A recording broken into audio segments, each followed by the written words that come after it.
of asking the first question to either of the panelists or perhaps both. I agree that this does not look like a partition. I know there's been a lot of talk, although not very many people want to see it, of somehow this turning into a stalemate, as Jeff said, and a de facto partition.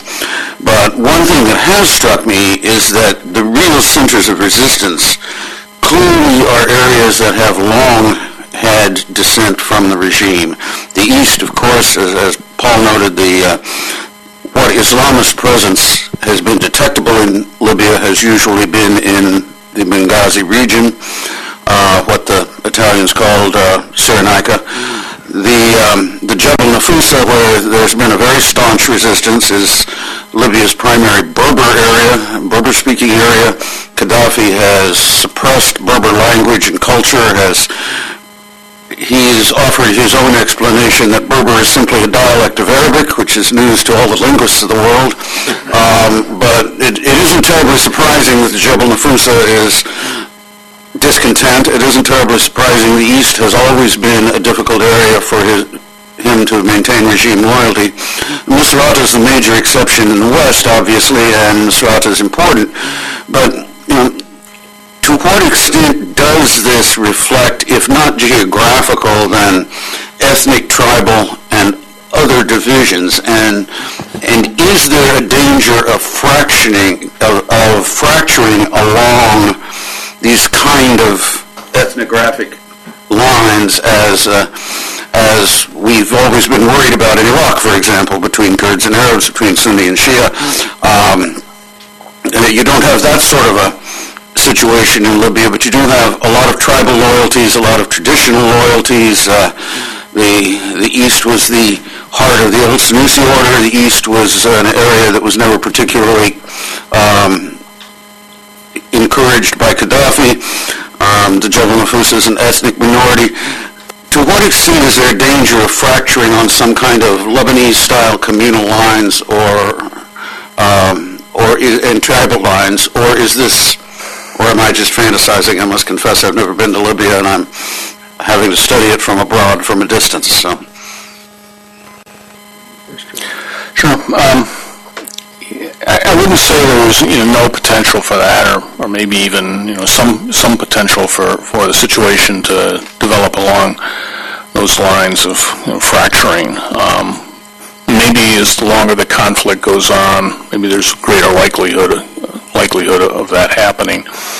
We know the regime still has some popular support in the West, even allegedly some elements in the East. So it's not totally clear cut, but from what I've seen so far is there's little evidence, of that.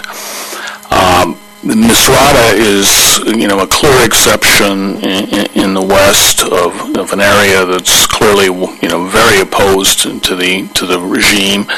The people in Misrata are cooperating with, connected to the people in Benghazi. There's, military reinforcement moving from Benghazi to Misrata, supplies and so on. So there is some level of political and military cooperation between Benghazi and Misrata. The Nafusa, mountains are definitely Berber area, Berber stronghold. They've actually organized their own command up there. They've got a name for it. I think it's something like the United Command of the Mountain. So that, that's an interesting thing to watch. They don't appear to have a lot of connection with the other elements of the rebel forces. But you need to go back, I think, to the early days of the rebellion in the West, right? It wasn't just Misrata. There were a number of towns. Zawiya was, one of the most important towns that were also in revolt against Qaddhafi, indicating that there was more widespread resistance there to the regime. There wasn't just in the East. That resistance was brutally suppressed by the regime, and the regime continues to go after dissident elements of the opposition in those towns, even today. And also in Tripoli, we know there's a lot of resistance to the regime. The overt resistance was essentially crushed in the first week to 10 days by the regime, but there still is some resistance activity in the Tripoli area, even if it's simply simply going out and blowing your horn when one of Gaddafi's installation is bombed, right? But there's reporting of other types of resistance activity within Tripoli itself.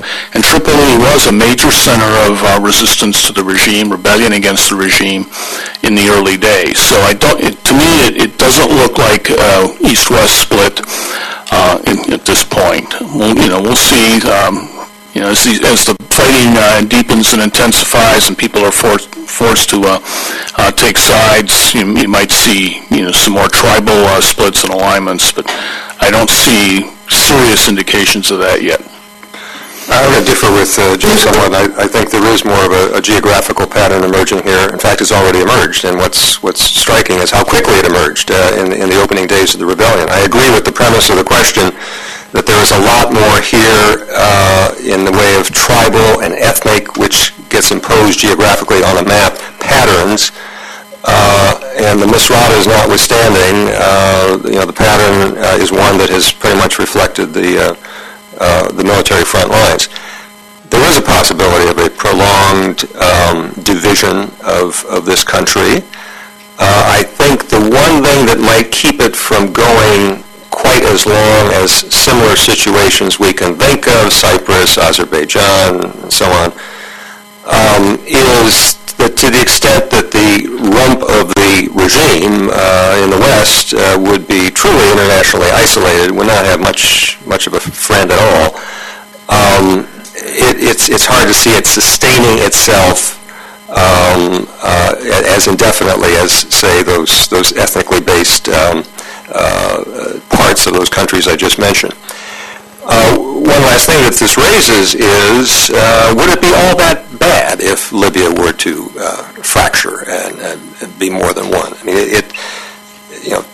you go back before the Italian colonial period, and it wasn't one entity under the Ottomans. And with the South Sudan referendum, the long aversion on the African continent to carving out new states, notwithstanding the old colonial borders, has recently been broken. And so this will be a policy question for the West in terms of how they like to see this map evolve.